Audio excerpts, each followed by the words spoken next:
নির্বাচনটা খুবই শান্তিপূর্ণভাবে হবে, উৎসব মুখরভাবে হবে, পিসফুলি হবে এবং এই নির্বাচন খুব শান্তিপূর্ণভাবে হয়ে যাবে।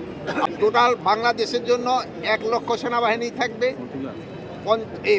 5,000 নেভি সদস্য থাকবে, 3,500 এয়ারফোর্সের সদস্য থাকবে, বিজিবির প্রায় 37,000 বিজিবি সদস্য থাকবে, কোস্টগার্ডের প্রায় 4,500 মতো কোস্টগার্ড থাকবে, পুলিশের প্রায় 1.5 লক্ষের মতো পুলিশ থাকবে, র্যাবের প্রায় 9,000-এর মতো র্যাবের সদস্য থাকবে এবং সবচেয়ে এখানে গুরুত্বপূর্ণ ভূমিকা পালন করবে হলো আনসারের সদস্য সংখ্যা থাকবে প্রায় 5 লক্ষের উপরে। সহিংসতার এখানে কোনো সম্ভাবনা নেই। ইলেকশন খুব পিসফুল হয়ে যাবে। এখানে অবৈধ অস্ত্র কিন্তু প্রতিনিয়তই উদ্ধার হচ্ছে। নির্বাচনটা খুবই শান্তিপূর্ণভাবে হবে, উৎসব মুখরভাবে হবে, পিসফুলি হবে। যেই সব ক্যান্ডিডেটরা অশুভ আচরণ হবে তারা পাস করার পর কী করবে?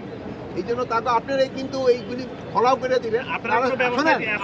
আমি বলি, আমার কথা শেষ করে, এটা যদি আপনারা ফলাও করেন তবে দেখবেন তারা নিজেরাই সোজা হয়ে যাবে।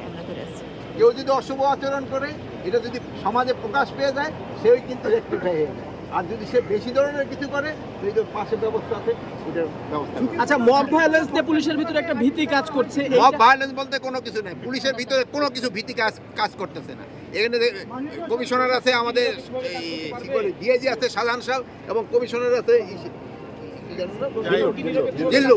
এখানে কোনো দেখো এই তাকে দেখে কোনো কি করতেছি না, একেবারে ভীত মনে হচ্ছে, কোনো ভীত মনে হচ্ছে। তুই জিল্লুর আসো, এই যে দেখো জিল্লুরে দেখো, আগে দেখে নাও, এই যে দেখো জিল্লুরে এই যে নতুন আছে ইয়ে থেকে আমরা ওনাদের দেখি তো এখানে কোনো ভায়োলেন্স কাজ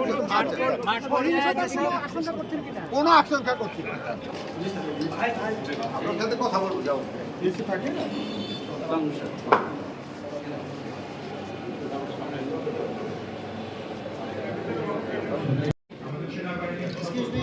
একটু সময় দেওয়া হবে, জায়গাটা ছাড়া আমাদের স্বরাষ্ট্র মন্ত্রণালয় এবং কৃষি মন্ত্রণালয়ের মাননীয় উপদেষ্টা অনুষ্ঠানে সভাপতিত্ব করছেন।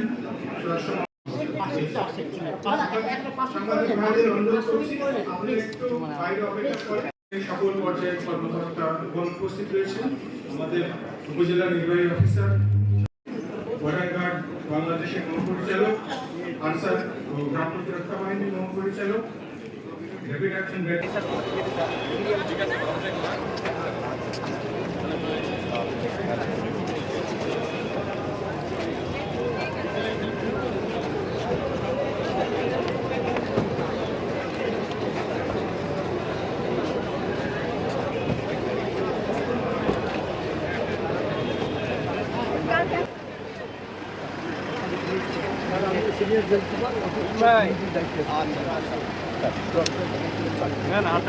না না ঠিক আছে, ধন্যবাদ।